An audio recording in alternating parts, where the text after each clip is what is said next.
बांग्लादेश को मुक्त करने पाकिस्तान मियावाली जेल एक काल कोठरी 9 मास बिताई बंगबंधु मुजिबुर रहमान घर धनमंडी 32 रे मौलवादी माने निया लगाई भांगी देइछंती। 1975 हत्या पर्यंत समस्त राजनीतिक कार्यकलापर केन्द्रबिंदु थिला एही घर। गत बुधवार अर्थात 5 फेब्रुआरी राति ढाका एभली कांड घटी। बंगबंधुंकर झियो तथा पूर्वतन बांग्लादेश प्रधानमंत्री शेख हसीना देश छाड़ी भारत को जीवा पदठारु सारा बांग्लादेश रे हिंसार निआरे चलुछि। एबे एही घर को भांगी विद्रोही आहुरी उग्र होइथिबा कुहा जाउछि। शेख मुजिबुर रहमान को बांग्लादेश रे जातिर पिता बोली कुहा जाए। से बांग्लादेश प्रथम राष्ट्रपति होइथिले। परवर्ती समय से बांग्लादेश प्रधानमंत्री होइथिले। 1931 एप्रिल 17 ରୁ 1975 अगस्ट 15 जाए प्रधानमंत्री भाव में दायित्व तुलाई। अगस्ट 15 ରେ तांको हत्या कर जाइथिला। बांग्लादेश स्वाधीनता पछरे तांकर भूमिका अतुलनीय। शेख हसीना भारत में बसी बांग्लादेश विरोधी कार्यकलाप चलाइथिबा विरोधी माने अभियोग करुछंती। शेख हसीना दल छात्र लीगर छात्र शाखा एक ऑनलाइन कार्यक्रम आयोजन करिथिला।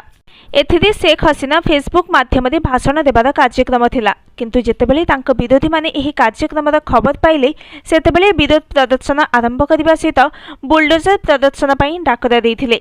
गत फेब्रुआरी 5 राति 9:30 बेले प्रतिवादकारी माने मुजिबुरको घरे निया लगाई देइथिले। एहा परे राति प्राय 2टा बेले एक बुलडोजर द्वारा कोठार एक अंश को मध्य भांगी दिया जाइथिला।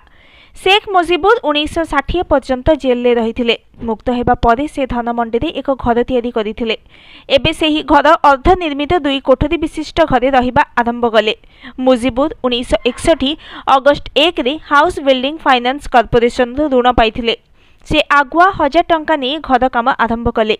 शेख मुजिबुर रहमान सान पुओ शेख रसेल 1964 अक्टोबर 18 रे एही घरे जन्मग्रहण करथिले। एही घरटी 1966 मसीह संपूर्ण होइथिला। मुजिबुर तांकर 2 महला घरे एक पाठागार निर्माण करथिले। एही घरे अनेक गुरुत्वपूर्ण निष्पत्ति निया जाइथिला, जेउथिरे 1969 पूर्व पाकिस्तान विद्रोह एवं 1970 पाकिस्तान साधारण निर्वाचन अंतर्भुक्त। से 1971 मार्च 25 राति एही घर बांग्लादेश रे स्वाधीनता घोषणा करथिले। एहार किछि समय परे मुजिबुर रहमान को गिरफ्त कर जाइथिला। बांग्लादेश मुक्तियुद्ध समय यही घरटी क्षतिग्रस्त होइथिला। परे एहाकु नवीकरण कर जाइथिला। शेख मुजिबुर रहमान पाकिस्तान फेरिबा परे तांको परिवार यही घर को फेरी आसीथिले। बंगबंधु 1972 ରୁ 1975 पर्यंत तांको परिवार सहित यही घरे रहुथिले। सेतेबेले भारतर गोइंदा संस्थार मुख्य थिले रामेश्वर नाथ काओ। से एक गुप्त सूत्रु सूचना पाइले जे बांग्लादेशी सेना मुजिबुर